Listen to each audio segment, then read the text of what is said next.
His Excellency, Mr. Antonio Guterres, Secretary General of the United Nations, Her Excellency, Madame Annalena Baerbock, President of the United Nations General Assembly, His Excellency, Mr. Moses Abelian, Under-Secretary General for General Assembly and Management, Excellencies, Heads of States, Heads of Governments, distinguished delegates, ladies and gentlemen. It is indeed a great honor for me to stand in this august General Assembly Hall among leaders and representatives who represent almost all of humanity. We differ in race, religion, and nationality, yet we gather together today as one human family. We are here first and foremost as fellow human beings, each created equal, endowed with unalienable rights to life, liberty, and the pursuit of happiness. The words of the United Nations Declaration of Independence have inspired democratic movements across continents, including the French Revolution, the Russian Revolution, the Mexican Revolution, the Chinese Revolution, and Indonesia's own struggle and journey to freedom. It also gave birth to the Universal Declaration of Human Rights, adopted by the United Nations in 1948. All men are created equal was the creed that opened the way to unprecedented global prosperity and dignity. And yet, in our own era of scientific and technological triumphs, an era capable of ending hunger, poverty, and environmental ruin, we also continue to face today grave dangers, challenges, and uncertainties. Human folly, fueled by fear, racism, hatred, oppression, and apartheid, threatens our common future. My country knows this pain. For centuries, Indonesians lived under colonial domination, oppression, and slavery. We were treated less than dogs in our own homeland. We Indonesians know what it means to be denied justice and what it means to live in apartheid, to live in poverty, and to be denied equal opportunity. We also knew what solidarity can do in our struggle for independence, in our fight to overcome hunger, disease, and poverty. The United Nations stood with Indonesia and gave us vital assistance. Decisions made here based on human solidarity by the Security Council and this Assembly gave Indonesia independence, international legitimacy, opened doors, and supported our early development through the efforts of the United Nations Children Fund, the United Nations Food and Agriculture Organization, the FAO, the World Health Organization, and many, many other United Nations institutions. And because of that, Indonesia today stands on the cusp of shared prosperity and greater equality and dignity. Madam President, Excellencies, our world today is driven by conflict, injustice, and deepening uncertainty. Every day we witness suffering, genocide, and blatant disregard for international law and human decency. In the face of these challenges, we must not give up. As the United Nations Secretary General said, we cannot give up. We cannot surrender our hopes or our ideals. We must draw closer, not drift apart. Together we must strive to achieve our hopes, our dreams. The United Nations was born from the ashes of the Second World War that claimed scores of millions of lives. It was created to secure peace, security, justice, and freedom for all. We remain committed to internationalism, to multilateralism, and to every effort that strengthens this great institution. Today, Indonesia is nearer than ever before to meeting the sustainable development goals of ending extreme poverty and hunger. Because years ago, this very chamber chose to listen and uphold social and economic justice. We will never forget. And today, we must never be silent while Palestinians are denied that same justice and legitimacy in this very hall. Excellencies, Thucydides warned, the strong do what they can, the weak suffer what they must. We must reject this doctrine. The United Nations exist to reject this doctrine. We must stand for all, the strong and the weak. Might cannot be right. Right must be right. Indonesia today is one of the largest contributors to United Peacekeeping Forces. We believe in the United Nations. We will continue to serve where peace needs guardians, not with just words, but with boots on the ground. If and when the United Nations Security Council and this great assembly decide Indonesia is prepared to deploy 20,000 or even more of our sons and daughters to help secure peace in Gaza or elsewhere, in Ukraine, in Sudan, in Libya, everywhere when the peace needs to be enforced, peace needs to be guarded, we are ready. We will take our share of the burden, not only with our sons and daughters, we are also willing to contribute financially to support the great mission to achieve peace by the United Nations. Madam President, Excellencies, I propose to this Assembly a message of hope and optimism, grounded in action and execution. Today, we heard the speech of Madam President, the President of the United Nations General Assembly. Yes, it is true what she said. Without the International Civil Aviation Organization, will we be here today? Will we sit in this great hall?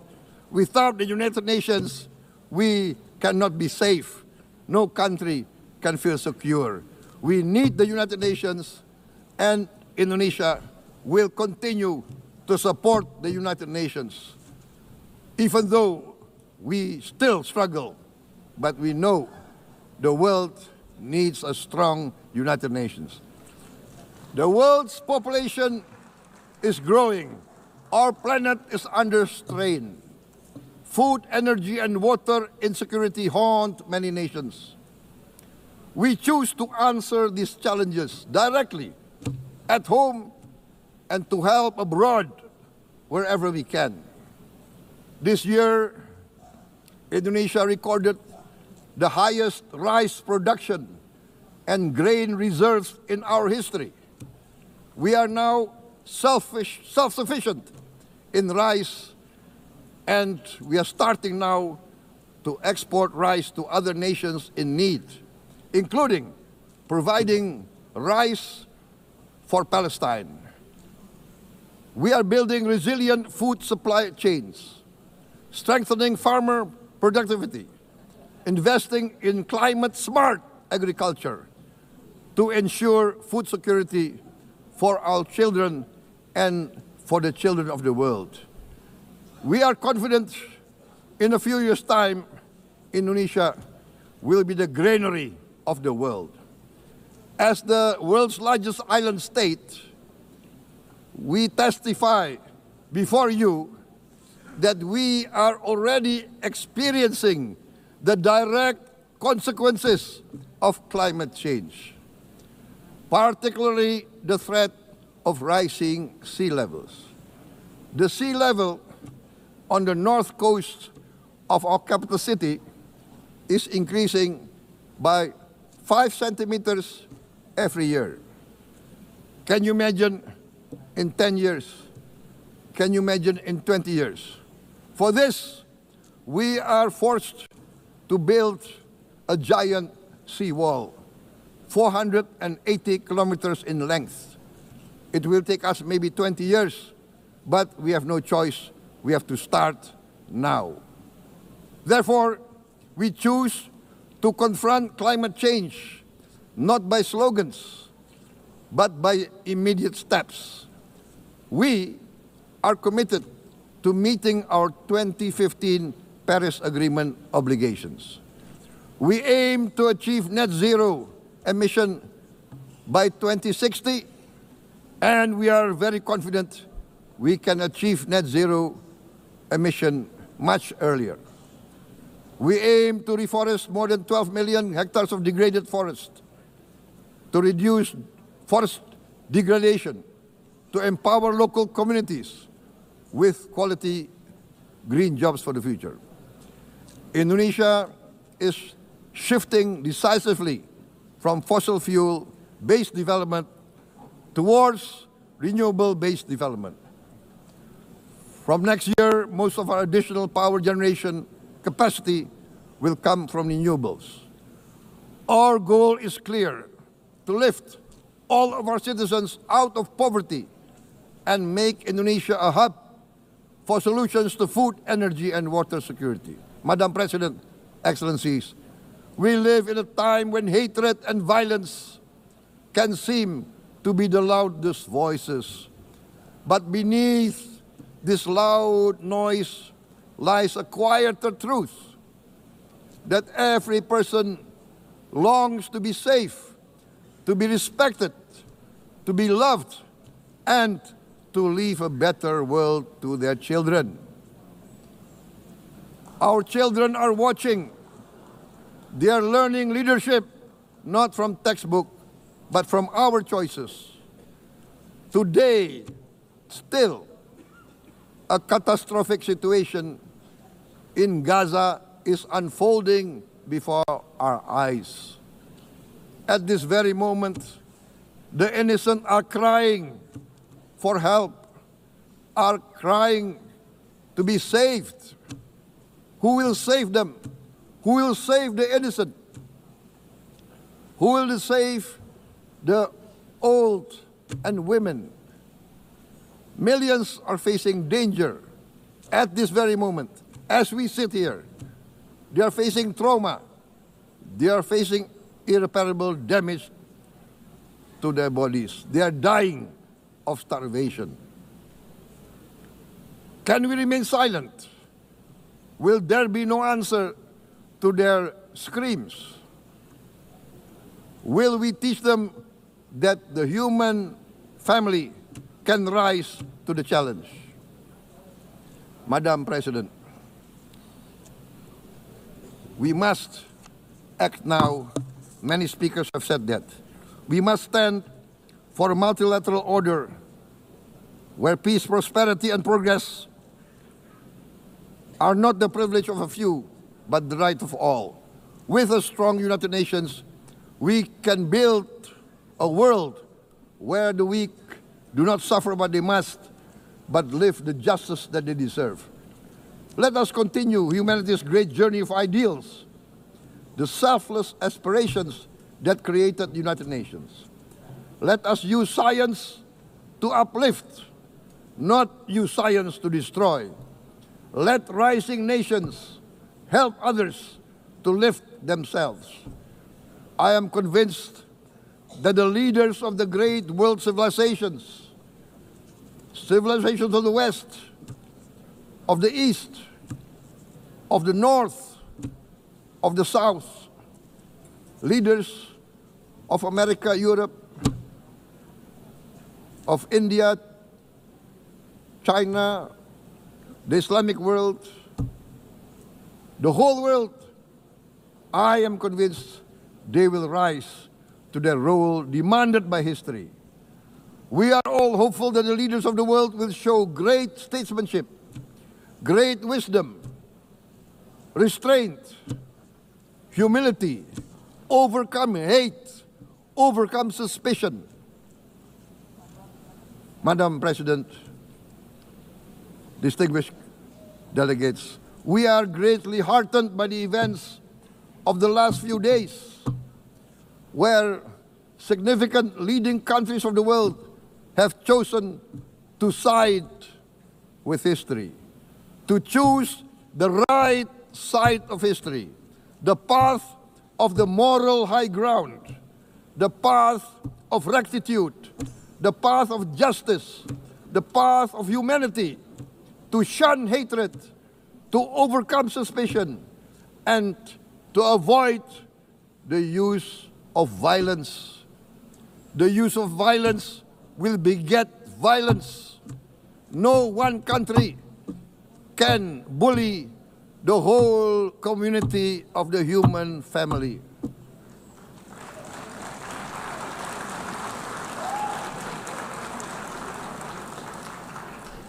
We may be weak individually, but the sense of oppression, the sense of injustice has proven in the history of mankind that this sense of injustice, this sense of oppression will unite into a strong force that will overcome this oppression, that will overcome this injustice. To close, I would like to reiterate again Indonesia's complete support for the two-state solution in Palestine. We must have an independent Palestine, but we must also recognize, we must also respect, and we must also guarantee the safety and security of Israel. Only then we can have real peace, and no longer hate and no longer suspicion. The only solution is this two-state solution. Two descendants of Abraham must live in reconciliation, peace, and harmony. Arabs, Jews, Muslims, Christians, Hindus, Buddhists, all religions, we must live as one human family. Indonesia is committed to being part of making this vision a reality. Is this a dream? Maybe, but this is the beautiful dream that we must work together towards. Let us work towards this noble goal. Let us continue humanity's journey of hope, a journey started by our forefathers, a journey that we must complete. Thank you. Wassalamualaikum warahmatullahi wabarakatuh.